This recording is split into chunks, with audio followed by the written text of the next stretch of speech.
You know, I warned you. But it looks like we're heading in this direction. I don't know what the results of the Trump lawsuit in Colorado is going to be, but already we are getting shocking information. The judge in the case donated to a group to remove Republicans who supported Trump on January 6th. Let me stress, the judge financially provided resources to groups to remove Republicans who supported Donald Trump. Now she is presiding over a case to remove Donald Trump from the ballot. Oh boy. Minnesota's next. Michigan is next. And I wonder how this will play out.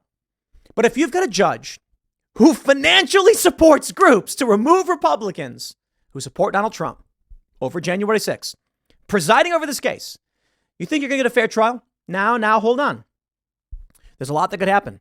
Maybe the judge will be fair. Maybe the judge will be like, look, I made a donation a while ago. I don't really know a lot about it, but present me your evidence. There's one other big factor at play. The Trump legal team said in order to argue on the 14th Amendment, the individual has to have been convicted of insurrection or rebellion. And she goes, nah. She said no. Seriously. The Trump team argument is you need to prove someone has to be tried and given due process over insurrection, and then you can say it's definitive. Here we are. PBS reports arguments in lawsuit using insurrection clause to knock Trump off the presidential ballot begins. I love this. I love how they phrase this. First, you can see that PBS, they don't actually mention the plaintiffs. They don't tell you who's doing it. It's intentional. They're going to mention at the start of Monday's hearing in Colorado, the judge rejected a Trump motion that she step aside because she once contributed money to a liberal group. You gotta love the media. Well, it's okay, my friends. We got this tweet from Mike Davis. Mike Davis has the receipts. He says, new Denver District Judge Sarah Wallace, a Democrat donor, commits reversible error by refusing to recuse from Trump January 6th case after donating to anti-Trump January 6th PAC. That's right. She is actively working with a PAC seeking political goals pertaining to January 6th while presiding over a January 6th case. Okay. You thought there was going to be a fair trial? You thought the legal system was going to play this right? Look, blue states and red states are worlds apart from each other. These people are evil. She should be disbarred or removed or impeached. I think it's a judge. I think it's an impeachment. What we need to do, what must be done, and what must not be done. The first thing that everyone needs to do is you call your reps. You organize, support people like Scott Pressler. This must be won in the courts. And you say, but how, Tim, the judges? Yes, because Republicans need to be filing in Republican states in the same way. There is light at the end of the tunnel. Do not take the defeatist approach. What needs to happen is, I don't know, there needs to be some efforts to win. Yeah. The last thing anyone needs, violence, riots, and protests. Seriously. What we need now is organization and lawfare. Republicans in red states need to be filing the exact same things about Joe Biden. Seriously. Joe Biden's staff contributed to far-left insurrectionists who firebombed White House grounds and forced President Trump into a bunker. Kamala Harris can be removed right now. She directly did it. Directly solicited money for those waging insurrection. Oh, and you might argue it's not insurrection, though, because hey, they're playing that game. It's time to play the game. Where are the Republicans at? Here's what Mike says. On October 18th, 2022, Democrat Governor Jared Polis appointed Democrat donor Sarah Wallace as a Denver district judge, January 10th, 2023. On October 15th, judge designee Sarah Wallace donated to the Colorado Turnout Project, a political action committee formed to vote out Republicans who supported Trump on January 6th. This week, Judge Wallace is holding a highly unusual and unconstitutional trial to determine whether to disqualify Trump from the ballot based upon his activities on January 6th.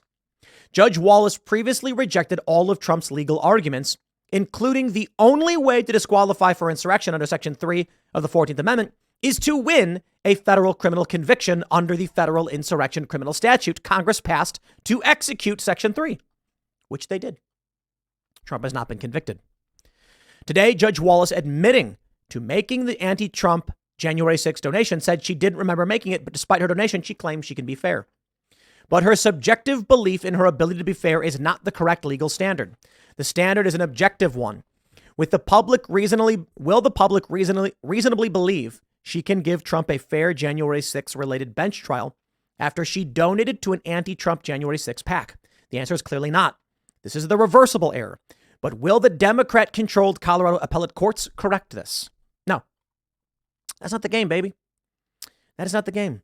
Colorado judge rejects Trump's bid to toss lawsuit aimed at keeping him off 2024 ballot. I think Trump's argument is sound. Okay. If you're going to accuse someone of insurrection, then they have to have due process determining they waged insurrection. Suing without having a determination of insurrection, the argument they're making is, no, we'll determine that here and now.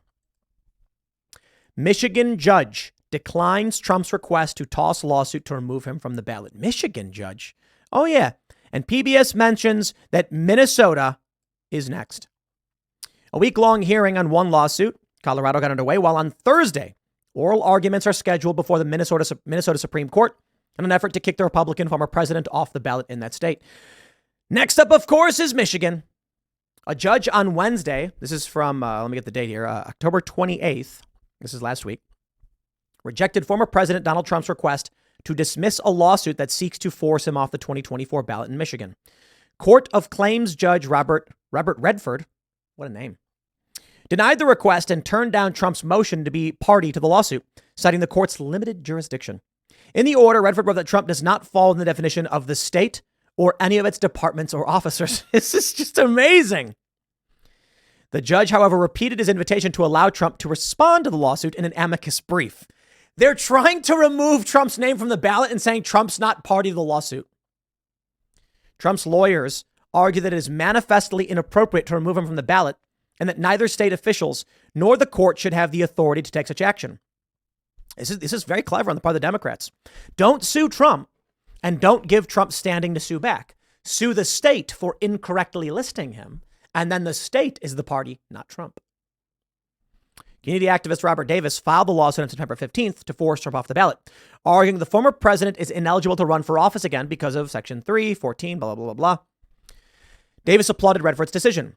It's quite obvious the attorneys have been retained by the former president are unfamiliar with Michigan law. They don't understand the limited jurisdiction of the Court of Claims.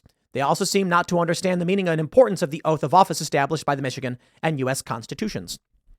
Davis filed a lawsuit against Michigan Secretary of State Jocelyn Benson after she declined his request to remove Trump from the ballot. Benson argues she doesn't have the authority to do so. You see?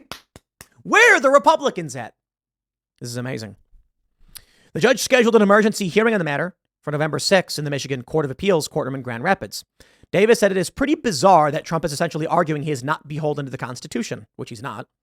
The arguments that the former president's legal counsel... Okay, I'm just going to pause right here. There's no legal basis for Trump having committed insurrection. There is no legal basis. Trump has not actually been indicted or charged with insurrection. Okay. We should have every Republican file the same things against literally insert all Democrats. Every single one. Use the arguments they're making in the exact same way. And then argue what you want is insurrection. That's it. Find a conservative jurisdiction to agree with you. Kamala Harris solicited donations to far-left extremists who were firebombing the White House. I mean, it's a stretch, right? Well, of course. She solicited donations to the Minnesota Bail Fund to bail out George Floyd rioters. But during the George Floyd riots, many of these people who helped organize this, it's part of a bigger... There you go. My point is this. You can make all the arguments in the world that you want. That's what the left is doing. The right should make the same arguments. Joe Biden's never been convicted of insurrection. Neither has Trump. So just say it in court. Force Joe Biden to respond. Now, the reality is I think they want Joe Biden off the ballot anyway. So the best thing for Donald Trump is to keep Biden on the ballot, in which case I can understand why they're not filing. They want Joe Biden on the ballot. Okay. So then start filing against Gavin Newsom. This is the challenge, right? The challenge being Biden on the ballot is good for Trump. This is why they're taking these actions anyway. There need to be more clever strategies for the Republican Party in terms of lawfare as to how they're going to win.